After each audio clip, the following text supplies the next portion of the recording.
अखिलाण्डकोटि ब्रह्माण्ड नायकस्य श्री सच्चिदानन्द स्वरूपस्य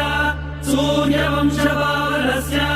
श्रीमदिक्ष्वाकुकुलवंशोद्भवस्य